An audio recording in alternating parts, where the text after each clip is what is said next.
Myers Metal Detectors, located in sunny Tampa, Florida, where we sell nothing but fun and adventures, treasure hunting gear, and anything you can imagine for metal detecting. Give us a call, 813-237-1939. Happy hunting and dig deeper.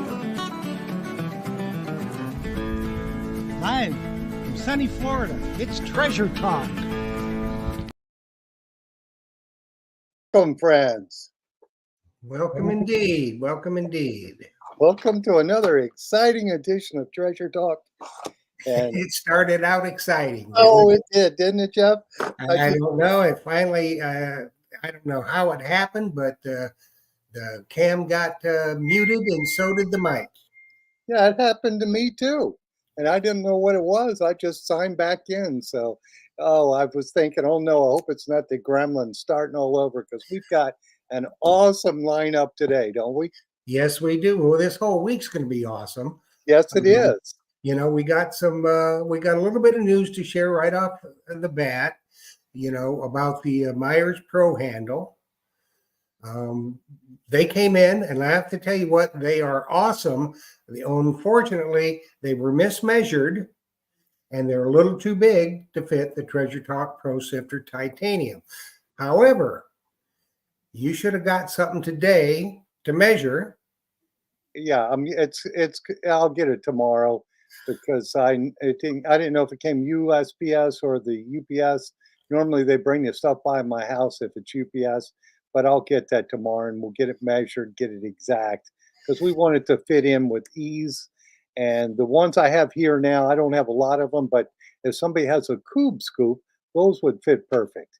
And checking if they got Staver scoops. It may fit in a Staver scoop as well.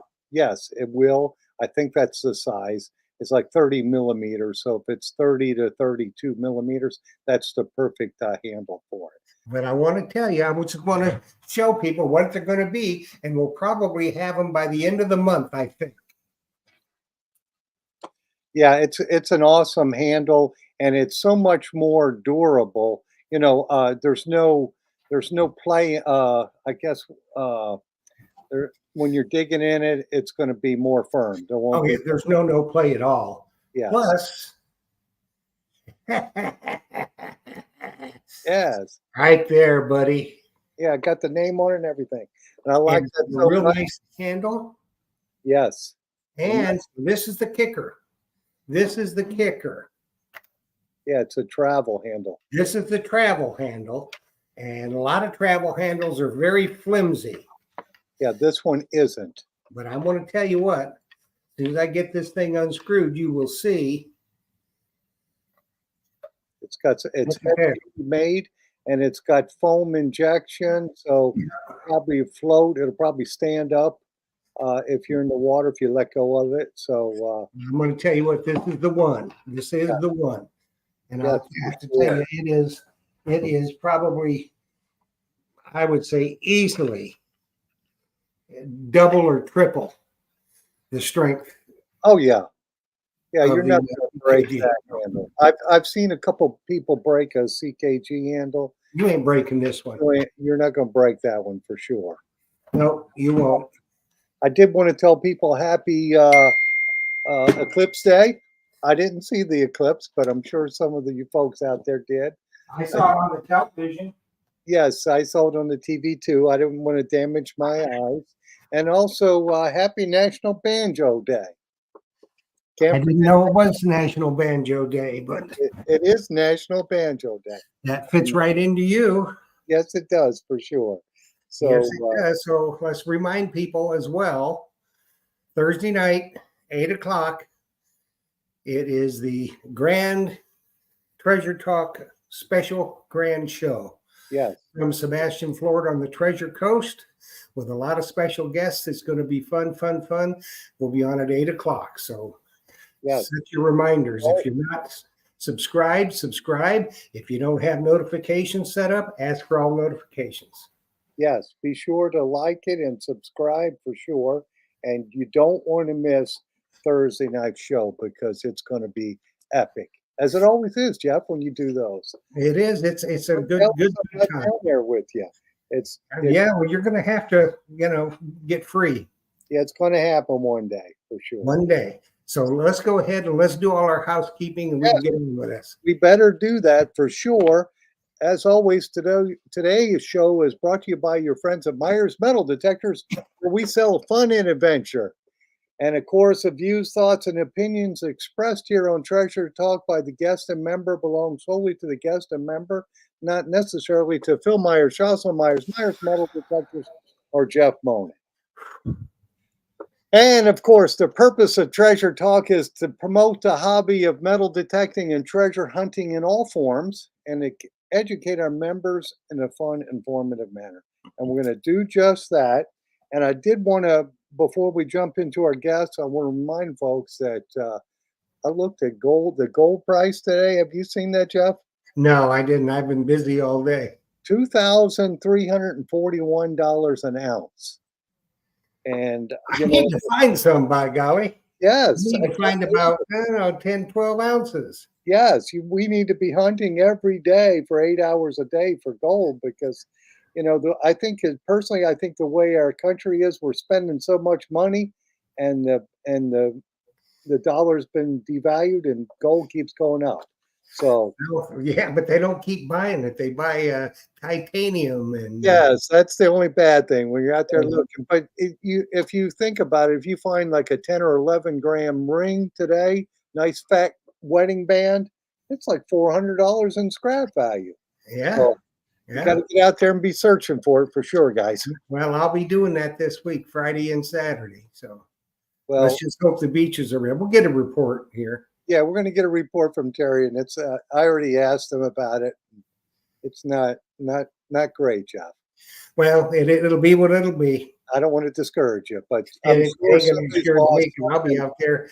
Low tide is at 9:08 on Friday. I'll be out there at 7 a.m. There you go.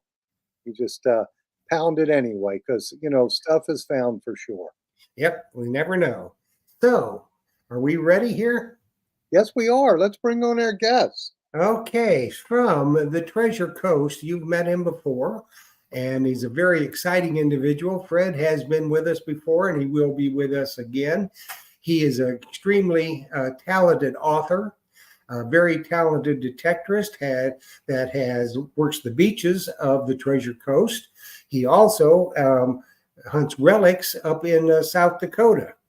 I think it's South Dakota or North Dakota, one of the two, and he finds all kinds of Indian relics, and he's got a book on that as well. It's a very, very nice person and an extremely talented individual and a good teacher. Let's go down to the Treasure Coast, and let's meet up with Fred Banke. And that ain't Fred. That's not Fred. Jeff and Phil, how you doing? I heard that you're going to have this deal tonight over at Fred's place. So I wanted to stop over, and I'm outside his house right now. Let's go in and see Fred. Go beat on the door, Terry. Okay. Hey, Fred, open up there, pal. Hey, guys. Terry, good to see you again, buddy. Boy, it's good to see you again there, pal. Welcome to Treasure Talk. Hey, Fred. How are you, Fred? I'm doing super fantastic, and we'll try to have a really good show for you tonight. I tell you what, you definitely need to get one of those doorbell cams so you can see it's at your door. It's scary who comes to the door around here sometimes. Well, I know. So that shirt too, Fred. So I'd like you to meet a friend of mine. This is Arnold Schwarzenegger. And He'll be back. so Arnold Schwarzenegger, he was in the movie Batman back many years ago. Mr. Freeze.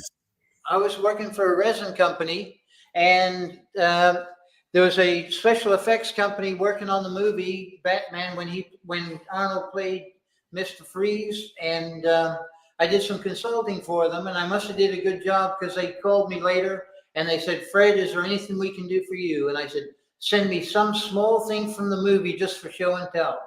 And they made 14 of these busts of Arnold Schwarzenegger, one for every Planet Hollywood restaurant and one for me. Well, that's good. Well, you could start serving food, man.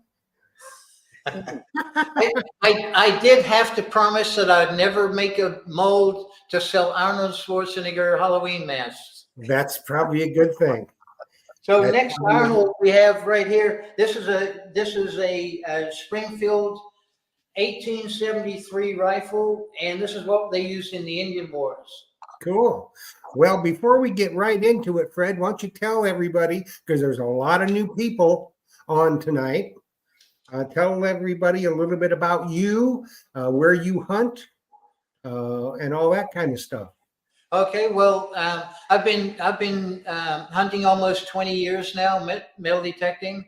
I used to live down in West Palm Beach, and I'd come up to the Treasure Coast weekends and spend the weekend metal detecting, and that was my release and my getaway from West Palm Beach.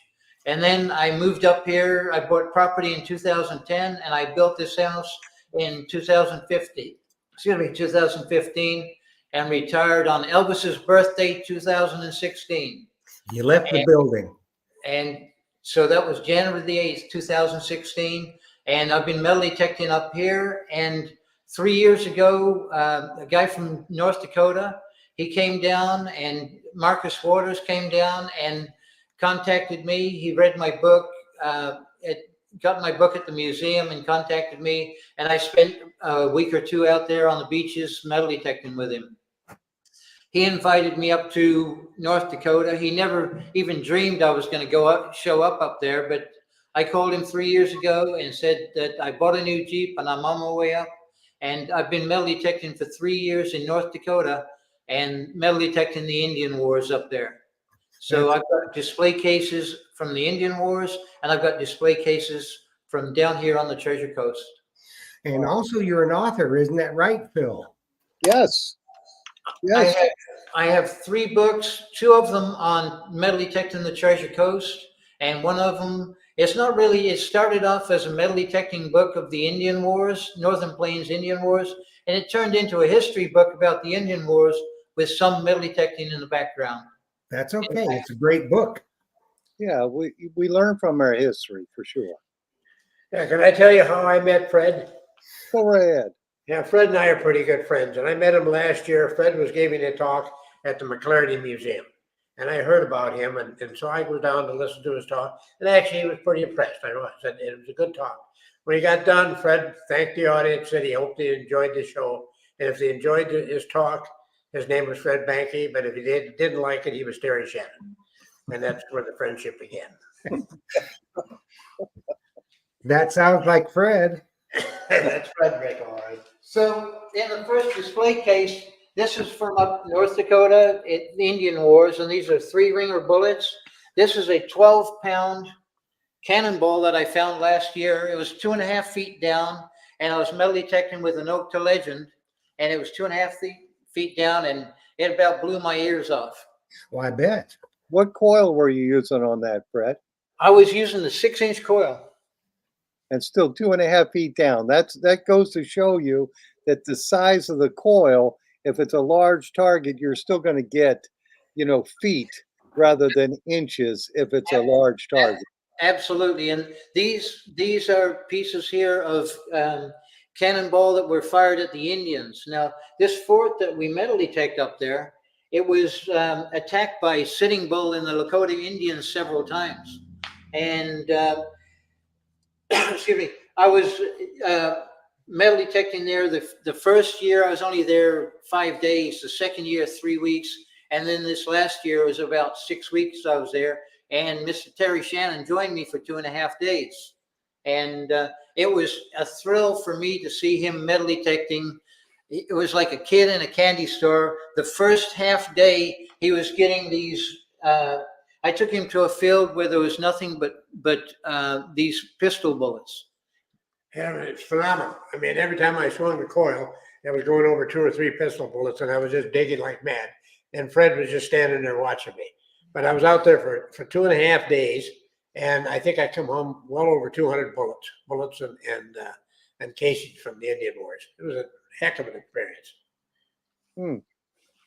So walking down the fields, what we discovered was there's a lot of history about Sitting Bull attacking the fort from the southern side of the fort and separating the military from their water source, which was the Missouri River. Well, they had the fort under siege for about 2 or 3 weeks, something like that. And what they ended up doing was firing the cannon at the Indians. They were firing cannons at them, and they finally dispersed them. But the Indians had taken over the sawmill and the ice house down by the river.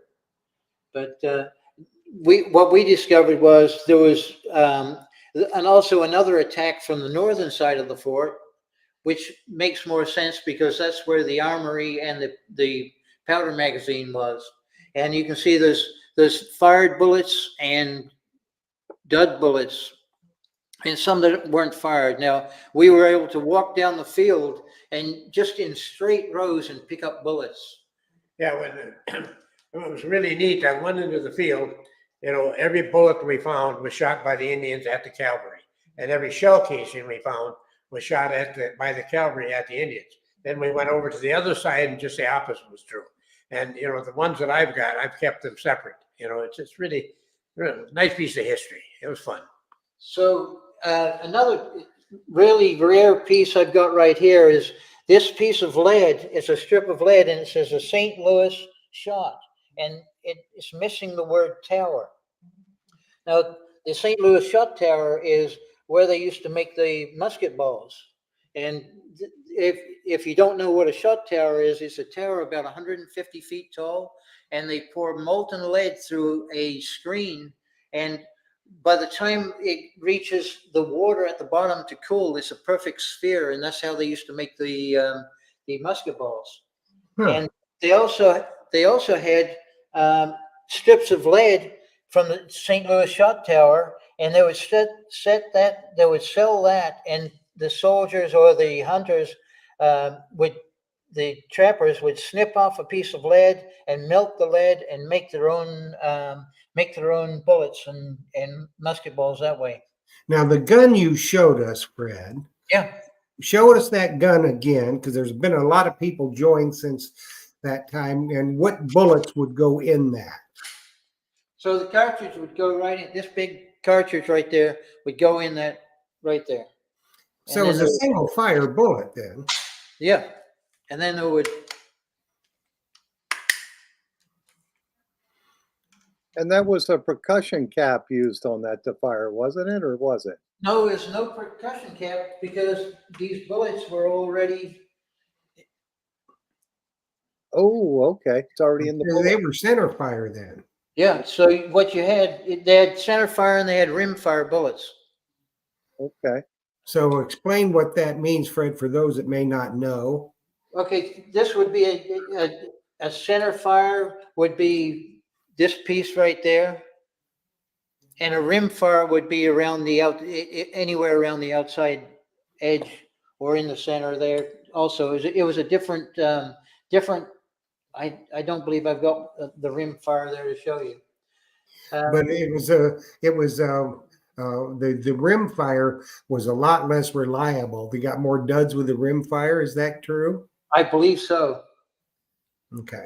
This some of the other stuff I have here. These are kind of interesting, and I've got a pile of them right here. But this is called a primer, and this came with the can to fire the cannon. So this would go down into the top of the cannon, and then this piece of wire was attached to a lanyard, and they would actually yank on the lanyard and pull this, and it would create a spark. It would go down and into the cannon and fire the cannon.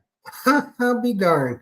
And I've got a whole bunch of those primers right down there. And Marcus, he had a really good find because it was a whole complete like tin casing full of the little wire pulls and stuff on them. Did you know about primer, Phil? Pardon me? Did you know how they use that primer thing?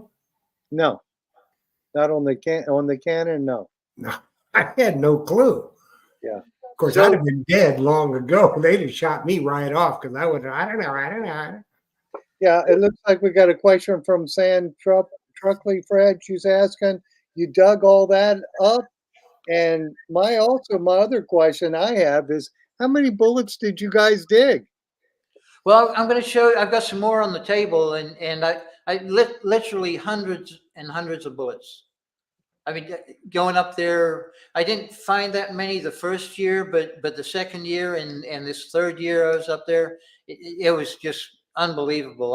I've got some cases just full of cartridges and bullets, and you can see how many holes I dug. Well, yeah, that's better than doing 500 burpees. So Yep. this is an interesting find right here. This is a cartridge that's actually been hit by a bullet. Interesting. So, and then over here, this is a Borman fuse, and they used these during the Civil War. And a Borman fuse, you could set, the fuse was in the cannonball, these ones that explode. They would be in that cannonball, and you could set that to however many seconds you wanted it to explode after it left the cannon. So they'd measure, they get a rough idea of the distance, and then they would set the fuse, and then they would fire the cannon. And it looks like we had questions from James Studer, and he's asking, did you find any cannons? I know you found some cannonballs, but no. I did not find a cannon, but there have been found. They have found cannons buried around that fort also. Jeez. This is getting into the uniform parts. This is an epaulette, so this would go on the shoulder. And this was Union cavalry up there. Well, it was infantry and cavalry and artillery. They would all have those. And this is for putting tension on the line to hold a tent down. Yeah, those are found. They're pretty common. I've seen. They're pretty common, and this one's got the patent number on there, so it was real easy to look up. Yeah, that's neat. Hey, we've had questions rolling in here. Okay. Ricky T's asking, how hard was the ground? Well, let me show you how hard the ground was. Let's go back to this one right here. This is a piece of the dirt with a bullet in it, and it's like concrete. The dirt's like concrete. So this would be clay, and it hardens up like concrete, and it was a bear to do some digging. Jeez. Hey, here's another question from Sam Truckley. She wants to know, what was the largest item that you found? It probably, I found pieces of iron stoves and stuff. I did find a rifle barrel as well. But I would say that cannonball was the largest. The cannonball was probably the largest mass piece. All right, and we got this other question from Howie Graphics Adventures. He's asking, tell us about the Gophers. Well, okay. Well, the Gophers. Here's a these are called eagle buttons, and the eagle buttons, you can tell the C is for cavalry, the I is for infantry, and this one here they came all the way from Rhode Island, and that's the seal of Rhode Island, and that's an artillery button. So gophers, the farmers hate gophers, and gophers are our friends. So if you look at this button, it's completely corroded and everything. And what happened was, there was a bunch of glass around a gopher hole. And so I went and metal detected the gopher hole, and I found 11 of the rifle cartridges and this one button there. And this button is corroded more than anything, and it was completely black. And I believe it was because a gopher peed on it or something and cleaned the gophers clean out their holes. And I actually drove around looking for gopher holes, and I found another gopher hole and found another eagle button right outside of that gopher hole. Well, they probably collected them. They dig them up, and then they feel like the shiny or whatever, and maybe they were just gopher hoarders. I don't know. I don't know. They peed on this one though, so they didn't like this one. But you can see a lot of the buttons. Some of them are gold washed buttons. Down here, this is interesting stuff. This is copper with gold plating on it, and it's really thin. And I actually dug up part of a house there, And a lot of this stuff came out of that house area. This trim, this Virgin Mary medallion right here, this little girl's ring right here, and a lot of the buttons. This came out of there too, and this was really neat. This is 2 cartridges put where they've actually joined them together, and one end's alive and the other one's been fired. So I was going to kind of wait for the show and then do a grand reveal, pulling them apart, and then but I decided just to open it anyway, and there was nothing inside. Cool. And then this is a top of a of a canteen. Okay, And she needs to hold the camera down a little bit more so we can see. We lost you up here. Let's mess around for a second. Yeah, There you go. that's a lot of digging. Yeah, did you see this question, Phil? Yeah, I did. I was going to let you get that one, Jeff. Okay, Fred and Terry. Louis Villarreal wants to know, have you found any remains of any of the soldiers or Indians during the digs? And he's apologizing for a morbid question. He's apologizing to Jocelyn because Jocelyn thinks we're morbid, doesn't she, Phil? well, we found a lot On a of good bones. day. On a good day, we're morbid. Yes, Jeff. That's why I was letting you ask that question. I knew what you were doing. We found a lot of bones, but they are all animal bones. They're either cattle or horses and stuff like that. This is an interesting piece right here. This is the top part of a parade helmet that holds the horsehair plume in the top. Cool. It's got the eagle on there, and this would fit right on top of the helmet. And we're just going to jump over here for a minute, and I'll show you. This helmet. This is a parade helmet, and the Indian Wars helmets were just like this helmet, only they didn't have the number on the shield on the eagle. Now, Marcus Waters, he found one of these eagles off of the helmet, and it's just a beautiful find. And here, if you look at the top, you'll see this round piece that holds the actual horsehair plume. Cool. This helmet was from the Spanish-American Wars, not the Indian Wars. Okay, we got a question from Rake Osborne. Are these item descriptions in your book? Which book would they be in? They'd be in the Indian War book. They would be in the Indian War book right here, and there's a description of the items in the back. Yeah, in the back of the book. And there's also I also did find some coins there for you coin collectors. This is a 1859 Canadian 1-cent piece, and I, like an idiot, I destroyed it by cleaning it. So, okay. Hey, Fred, that plume holder, that's all in one piece then, huh? It's actually it's actually 2 pieces joined together. I think there's a joint right in the back. I mean, but did you find it as one piece though? I did find it as one piece, and that was in that hard dirt as well. Yeah, because I found a lot of those here in Tampa from Fort Brooke, which would have been probably from the 1820s, but a different style, but it looks just like it, but never 2 of them together. You always find them in pieces. Oh, that's a cool find. I mean, yeah, I was thrilled to death when I found that one. I also, some of the coins I found 2 Indian pennies.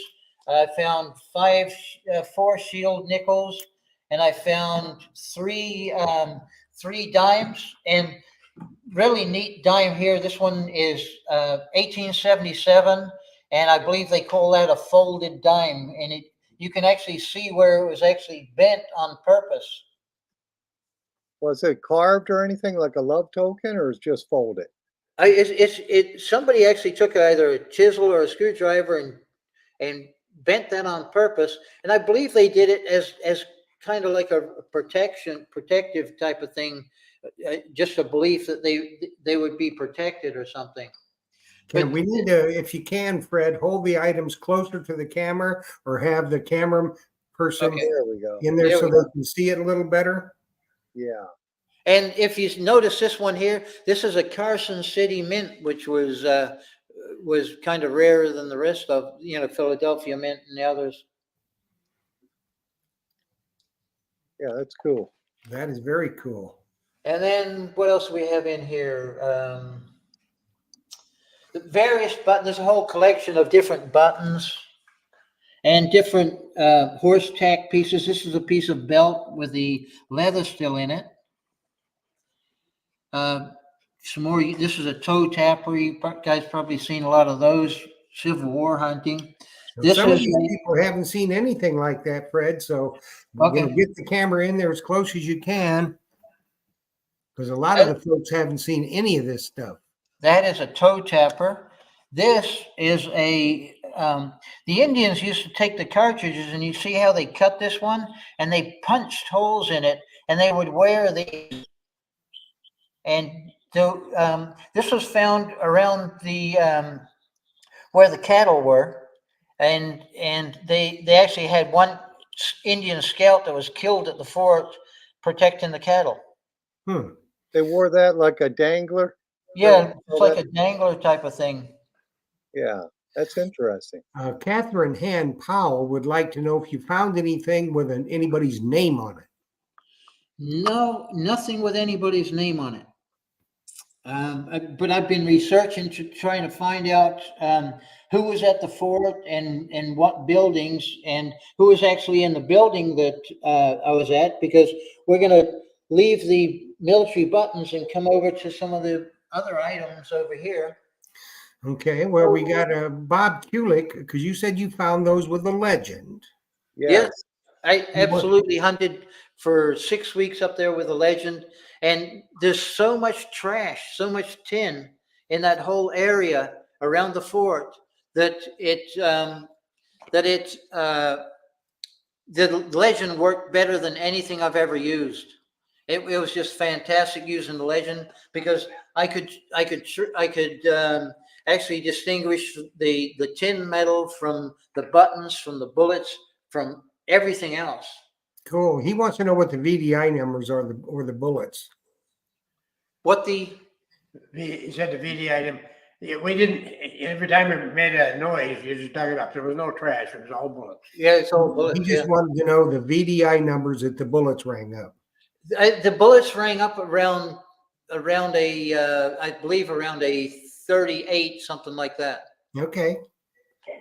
What I did was I made a card, and I laminated the card so I could take it with me of all the numbers from the bullets, the cartridges, so I could distinguish what was what, and I'd keep that with me as I was going around. Because the eagle buttons ring up different, and the little tiny eagle buttons ring up different. Cool. And getting into that house area, we've got a whole bunch of stuff here, including a German marble that they would bring from Germany back in the 1800s. Some cutlery. This is a really interesting. This is part of a 2-foot diameter saw blade. And the original saw belt, I believe I told you, was taken over by the Indians by Sitting Bull, and they fired the cannon. So this could have been part of the original saw blade, and it would have been broken up by the cannonballs. Fred, I tell you what I'd like to do tonight, though. I'd like to buy one of the books, your books, and use it as a giveaway, and I'll pay you for it on Thursday night. Well, okay, but I'm going to give away 2 books tonight. Okay, their choice. We'll make the ones we give away tonight. Whatever choice you want. What do you think? It's up to you. Let the winner. We'll have 2 winners, and they can pick. We'll give the 2 real deal metal detecting the Treasure Coast ones, because we're going to jump over there before we run out of time. Yes. There was some neat stuff like this porcelain doll's head. this pocket knife was found in the Indian area, so I'm just telling everybody that was Sitting Bull's lost pocket knife right there. Well, it was for sure. Hey, Fred, we do have a question from the Mumbles man. Yeah. Have you detected any water near the fort?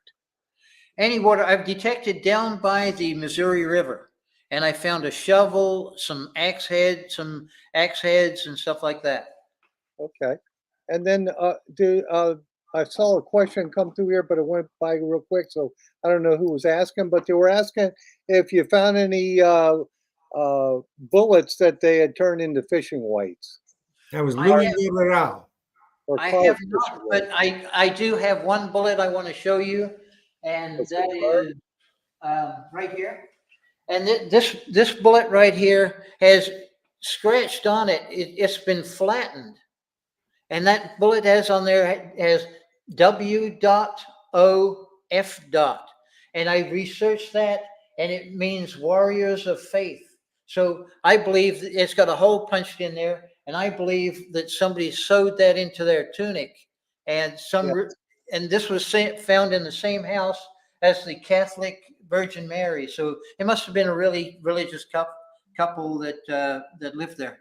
Can I rub that for luck this weekend? I'll bring this for you to rub for luck this weekend. I might rub it so hard I'll rub the letters off of it. I doubt you'll do that. So now we're getting into the fleet stuff, the Treasure Coast fleet stuff. This is a cannonball that I found on Turtle Trail. This is the pillars that you might have seen before, and these are made of bronze with 9-karat gold plating on there, wash on there. And this was found at a treasure ship site, and it's really nobody knows exactly what it is. But I had one archaeologist tell me that it's a religious artifact and would have been it's a travel version of something that would be behind an altar. So it'd hang behind an altar on the ship maybe, and it's a travel version, and there would have been a scroll. Normally they would have a painting or something hanging there. Hey, it looks like we have some more questions here, but I wanted to read this comment. It's from Yeah. Catherine Powell. She said, "Glad to hear you using the legend. I bought one from Phil." So thank you, Catherine, for buying that. And it is an awesome detector, as you can see by the treasure that's found here for sure. Well, Terry was using it up there too, I think. Yes, I was. I was using the legend. I've got the legend carried with me all the time. And we got a question here, Phil. Can you see it? Yeah, I see it from D. O'Brien. Hi, guys. I'm glad to be back. Question for Fred. Did you find any art or carvings, personal items, possibly? And that could be for the Treasure Coast or up at the fort site. Like both carved bullets and stuff like Any what? that. Carvings. Carvings? Yeah. No carved bullets. Only that flattened bullet with the WOF on it. That would have been the only one. Did you find would- any personal items? Personal items, anything personal. Any personal? There's some harmonica reeds back there. There's pocket knives. We got Yeah, not too many personal items. Okay. Now, getting back to the Treasure Coast here, this is a sword handle. This is the lead portion of a sword handle, the pommel, and that would have been wrapped with like silver wire. Found this treasure chest key. That's a very unusual key if you look at the actual piece. Yeah, that looks fort period, or rather Treasure Coast period. And all of this was Treasure Coast, and then right near the key, I found these hinges, maybe from a treasure chest. Well, that's very possible. And then let's look at let's look at the ring right here. This ring has been a fairly recent find, and this is my I call it my Maltese cross, or Knights of Malta ring, and this was found amongst a lot of bronze spikes that Terry and I were digging, and this could date back to the 1500s. because the Spanish military had three different religious groups within the military. And one of them was the Knights of Malta, and the Knights of Malta were formed after the Knights of Templars left Malta. That's a cool find, Fred. That had to set your hair on fire. That was a heart stopper, and Terry could see me jumping up and down when he saw it when I found that one. I was standing right beside him when he dug it up. So you That's guys, a good luck charm, Terry. you guys hunt the Treasure Coast all the time. What is your favorite beach over there to hunt? My favorite beach is the one that has just experienced some erosion.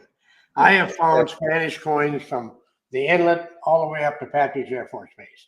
So there's treasure on every beach out there. You have to be able to reach it. Yeah. And then I found a lot of this stuff like the cannonball, pottery, a whole bunch of spikes, the sword handle, the key. I found all those at Turtle Trail. The musket balls came from Turtle Trail. Terry's got like 120 some. No, I got 220 musket balls there in a 3-day period at Turtle Trail. The problem with Turtle Trail is right now is they're dumping sand all over it and it's closed. But there's a sad thing. Tell them about that sad thing by your hand there. This here. That real sad eye. So I arranged to meet Terry down on Turtle Trail one day, and I was a little bit late getting there because I was showing a guy the beach, teaching him the beach and everything. And I walked up to Terry, and this was laying in the water, just in the wet sand, right about 10 feet from Terry. And I walked up to Terry and I said, "Terry, are you blind?" And I was gridding the area, and I would have found it shortly. But I don't resent it, not hardly much, a little bit. Well, actually a lot. I'm the legend, and I don't even have one. And you can see what this is. This is the actual neck of an olive jar right there. Oh, nice. And like anybody can find the pottery and stuff from the fleet, but not very many people find the necks. And I do congratulate you, Fred. I'm glad that you found it. And this is another piece of pottery that I found. I don't have one of those either. 1715 fleet. I don't believe you've got the glass either, Terry. You can see the bubbles in the glass. We can put that in the light, and you can see all the bubbles. I don't think you have that either, do you? Well, I've got some glass. Oh, do you? Okay. Yeah. This was my latest piece I found right there. You can see all the glass in that. We have a comment, Fred, from Melissa Hall. It says, "It sure was nice for Marcus Waters to let you hunt up there. And by the way, Marcus says hello." Well, hey, brother Marcus. I tell you, he's a real gentleman. When I was up there, he met us. He had a gift for me when I arrived. He come out every day with water for us. That was Jeff, not Marcus. Oh, okay. I'm sorry. Yeah, but we wouldn't be able to hunt up that fort without Marcus. He's been a really good friend, and it's really an honor to go up there and hunt with him up there. Okay, let's take a quick break here, Fred, and I'm going to show the people what they've got to enter. And if you'll grab the 2 books that you have so they see. Okay. All right, people. This is what you put in. This is what you put in the chat to be entered. We'll have 2 winners of a book of your choice of Fred's that you will see. He's going to hold those up. This is what you put in there, just exactly like that. Okay, we got, we better zoom in a little bit. There's 3 books. Let me get the other one here. Okay. So there's 3 books. There's the Indian War and two metal detector in the Treasure Coast. And whatever your choice is, whoever wins. Okie dokie, sounds good.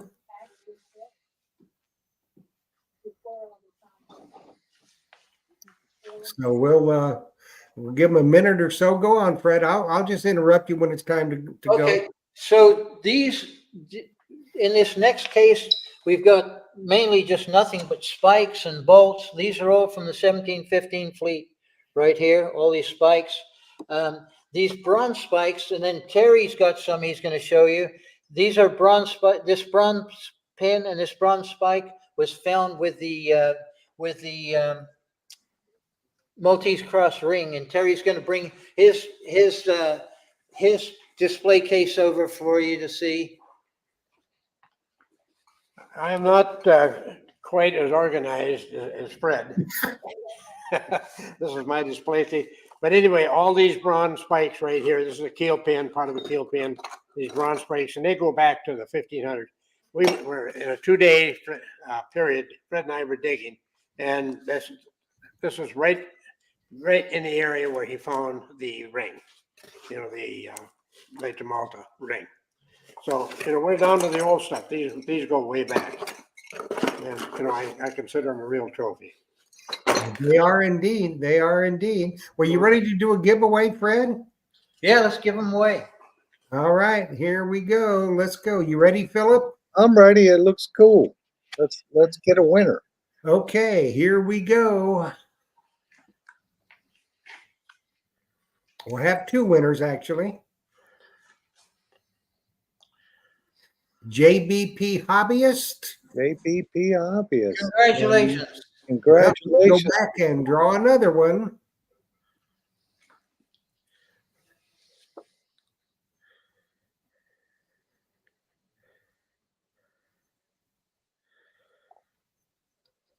Surfside Dan.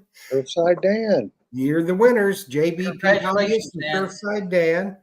And what we would like for you to do is, let me just pop that up real quick so you know. Send your name, address, and phone number to treasuretalkshow@gmail.com. I will get them to Fred, and he will get your books out to you.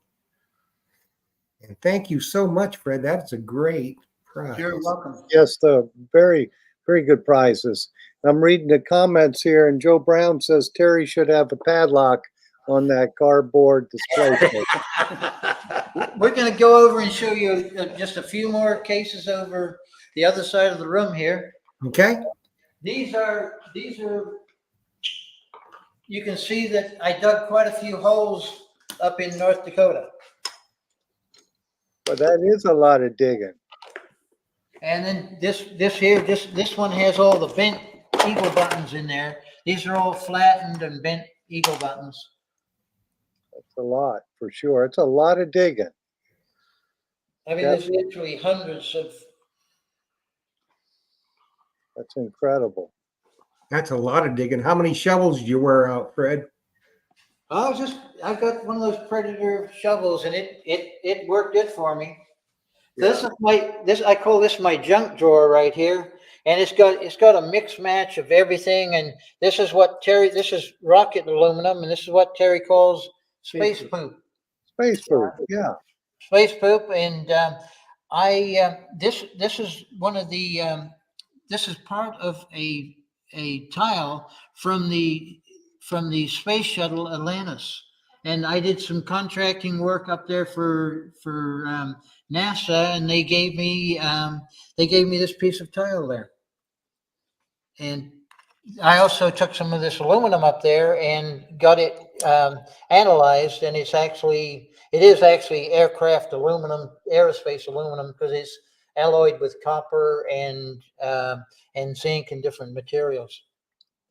This is a coin from the 1600s, and that was found on my trip. I took the Legend all the way to Japan and did some metal detecting in Japan. Very cool. This is half of a buckle from a lady's shawl, and that would actually hold the shawl on her. And this was right in South Carolina, and it was right by a ferry crossing. This is a slave bracelet that a friend of mine gave me, and this is what they used to use as a money system for buying and selling slaves. This is a pocket knife, and it's got some ornate work on it. It's mother of pearl, and I believe that's from the Breckenshire, one of the ships that's from early 1900s that sank off of Vero Beach. And we did have a question from a guy, Bill Crow, wanted to know if Philip had any Treasure Coast detecting books in the shop. Absolutely, I have them in the shop. We got 5 from Terry.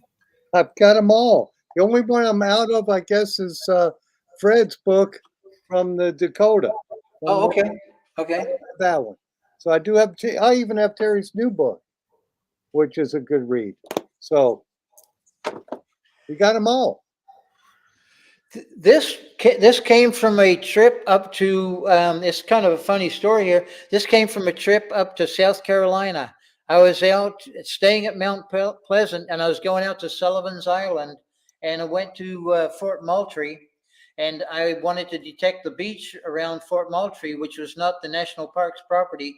So I went inside to the museum and asked them if I could metal detect the beach, and they said, "Well, sure, but let's check with the local police." So they called the local police, and they said, "Yeah, I could metal detect there." So I went out there metal detecting, and I wasn't finding much. And there's a road right next to the Fort Moultrie that goes right down into the water, and it was low tide with a lot of erosion. And I actually found palmetto logs that were 20 feet. The actual structure was 20 feet wide and 100 feet long going into the water. And it was a crisscross of all palmetto logs held together by 4-inch by 4-inch, excuse me, 2-inch by 2-inch square pegs going through the layers of the wood.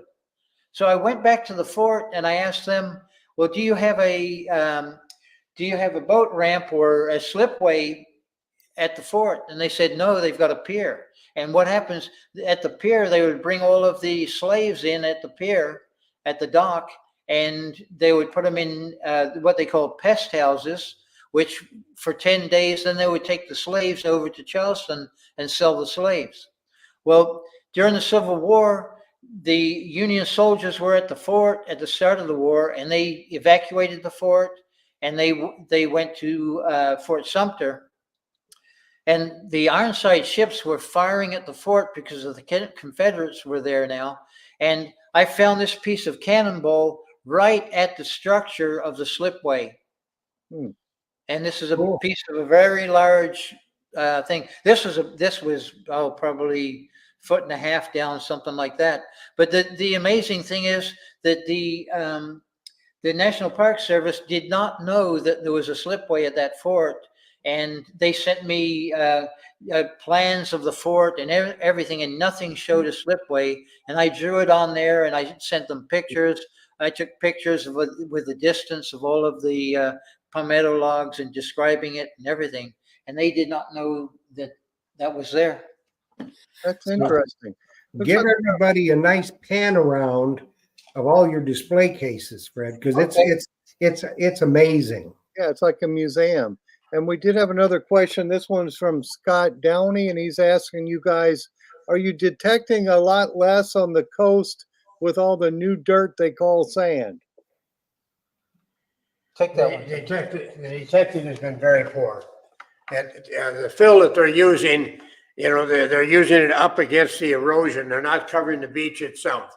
It's up against the dunes. And of course, that's where a lot of the treasure comes out of. But we've had an east wind now, or waves coming in. We just haven't had any really erosion at all. And right now, it's just not very good right now. But that can change overnight. Yeah. I hope it does. I hope it changes Thursday night. And later than this in the year when I have pulled out Spanish coins. So. Now, what detectors are you guys using on the beach? What are you using? You're using a Deus 2. I'm using a Deus 2, and I have the Legend as a backup. The Legend goes with me all the time. I'm using a Legend, and I use a Manicore as a backup. Okay, interesting. That's a heck of a backup, huh? Yeah.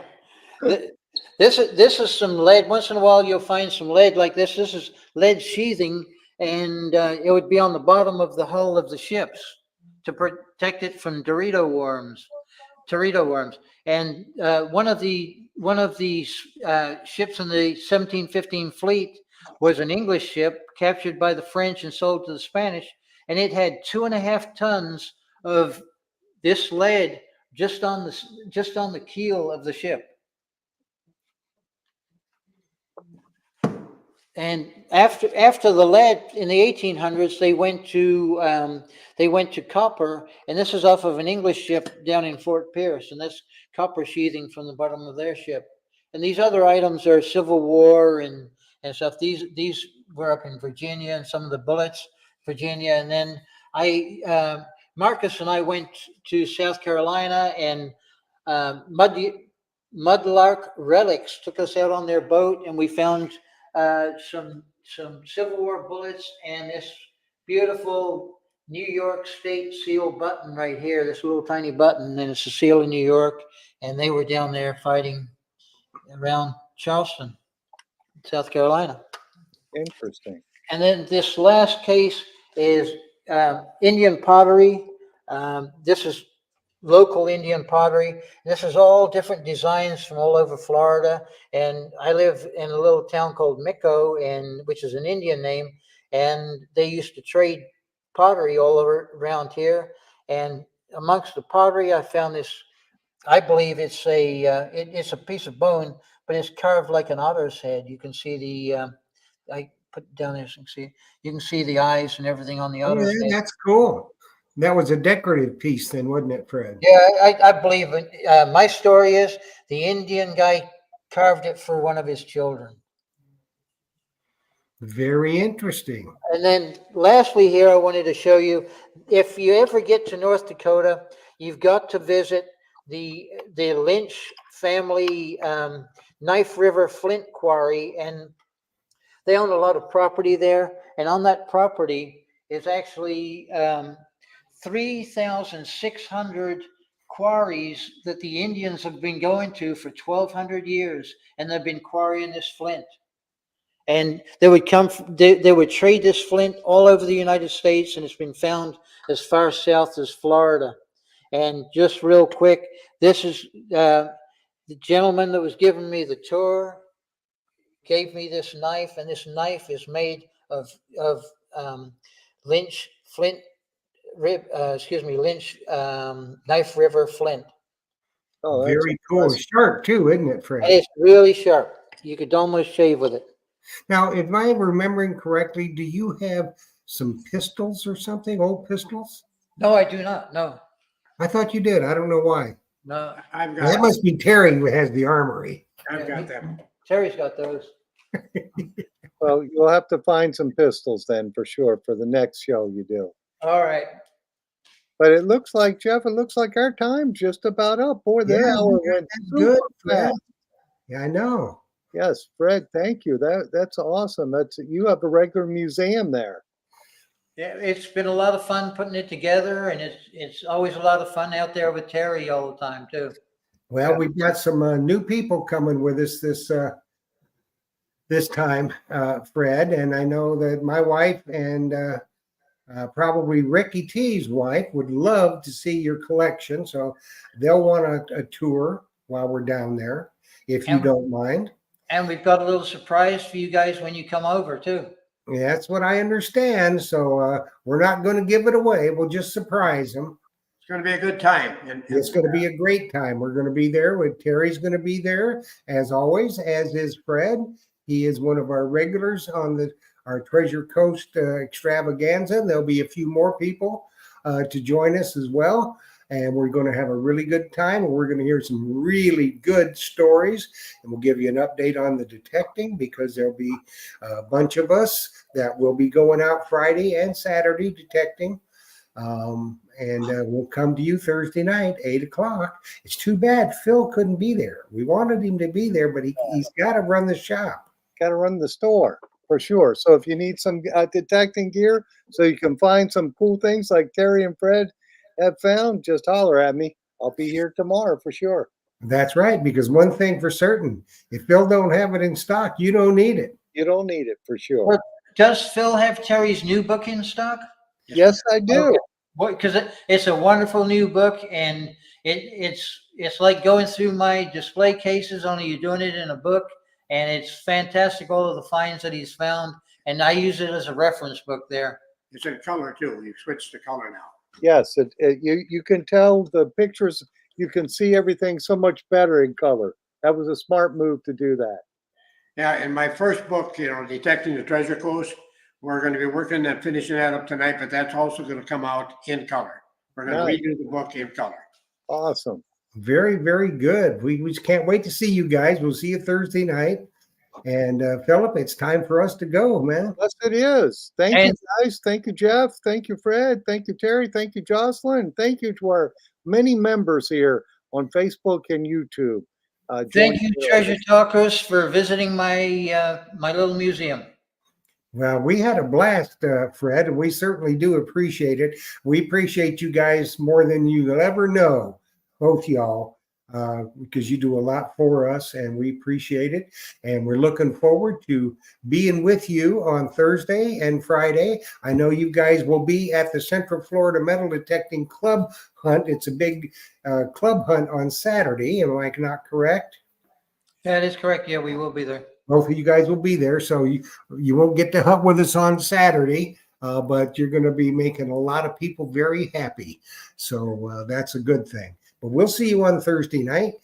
Thanks, Phil. Tell Jocelyn I'm sorry for being morbid with the question. Morbid questions. We don't need any of those. That's All why right, I've my friend. been that kind of person my whole life. What are you going to do? Anyways, Thank you much. Thank you so much. thanks, All right, guys. thank you. And thanks, Phil, and everybody watching. Make sure that you join us Thursday night. Thursday night. 8 o'clock. It's going to be 8 o'clock, not 7, 8 p.m. Because we got to have a little fun beforehand, a little cocktail hour and some meal. And then we'll be on at 8, and we're just going to tell some stories and have a really good time. So make sure that you're here because you'll get a very, very good education on treasure hunting in all of its forms. So we'll see you on Thursday night. Happy hunting, everybody, and make sure that you dig deeper. And if you need anything, 813-237-1939. Myers Metal Detectors. If Phil don't have it in stock, you don't need it. You don't need it for sure. And we'll see y'all Thursday. Have a good evening.